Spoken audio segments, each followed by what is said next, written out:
Let's just be honest for a second. We've all had those moments where we get so incredibly wrapped up in whatever fire we're fighting today that we completely forget about yesterday's blessings. It's a universal struggle, right? We literally lose sleep, tossing and turning over tomorrow, while totally ignoring how many times we've already been carried through the past. Welcome to The Explainer. Today we're taking a journey from worry to hope as we unpack a really profound message found in Deuteronomy chapter 29, a message all about remembering a God who has always been faithful. You know, it's a modern trap we all seem to fall into. I call it spiritual amnesia. Look, when the bills are piling up out of nowhere, or a sudden health crisis hits, the overwhelm you feel about tomorrow is so incredibly valid. It's heavy, and it is real. But the source material we're looking at today asks us to just pause and reflect for a minute. Are those heavy current worries completely erasing the memory of the miracles and provisions you experienced, say, a year ago, or even 5 years ago? Okay, let's dive into part 1, the trap of forgetting, as seen in Deuteronomy 29. So, let's set the historical stage here. We're on the plains of Moab. Moses is standing before a brand new generation of Israelites, right on the edge, the very precipice of entering the promised land. Now, to anchor their faith, he doesn't kick things off with a long, rigid list of rules. Instead, he lays out a flawless historical track record.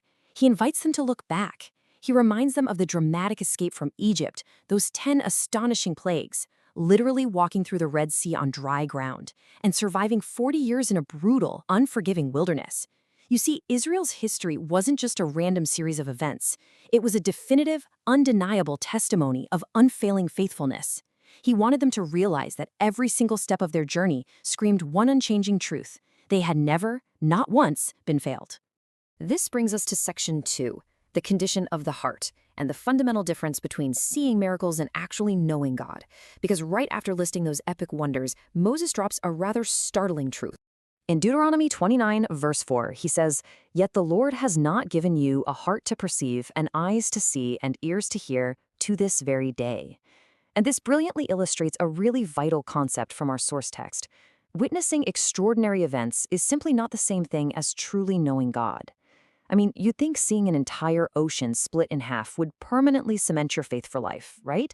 But the text explains that spiritual understanding isn't just about what you see with your physical eyes. It requires actual grace to soften the heart. The source draws this fascinating parallel to the ministry of Jesus Christ. Think about it. So many people saw his miracles firsthand, heard his teachings, watched him heal the sick, and yet they still rejected him. The missing piece wasn't a lack of evidence. It was the condition of their hearts. Moving right along, part 3 focuses on the quiet daily mercies and consistent provision. Moses shifts gears here, moving away from those spectacular sea-parting miracles. He points them toward a completely different, much quieter kind of provision. 40 years. Moses reminds them in verse 5, saying, "I have led you 40 years in the wilderness. Your clothes have not worn out on you, and your sandals have not worn out on your feet." Guys, this is a staggering reality to process. For 4 decades, wandering around in a harsh, abrasive desert environment, they were so faithfully sustained that their very shoes didn't wear out. It wasn't always spectacular fire raining down from the sky. It was wonderfully, quietly consistent, everyday care. And this ancient history connects so directly to our lives today. We are so quick to thank God for the massive, mind-blowing answers to prayer, but we completely gloss over the quiet daily mercies. I'm talking about the breath in your lungs right now, the sheer strength you had to just get out of bed this morning, the love of your family, that random text of encouragement from a friend, or finding a strange sense of peace during a really tough season. The text is urging us, practically begging us, not to miss the thousands of quiet mercies that surround us every single day while we're sitting around waiting for some massive Red Sea parting miracle. Section 4 is about guarding the drift as the people are invited into covenant. Moses issues a pretty solemn warning here about the danger of a heart turning away.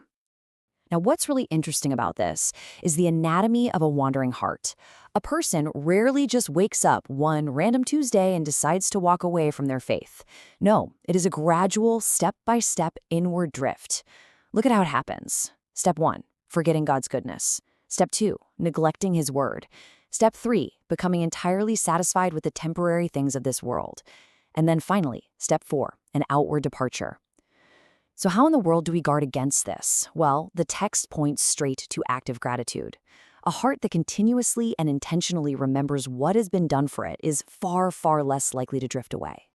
To really illustrate this, our source brings up this beautiful metaphor from the life of the prophet Samuel.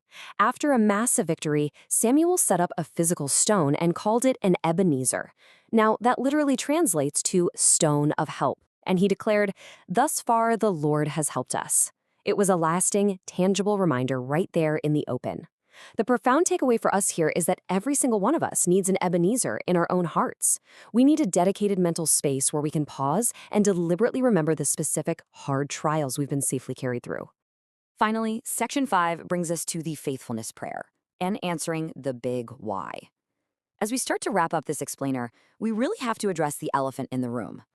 I'm talking about the painful why questions. Why do certain trials happen?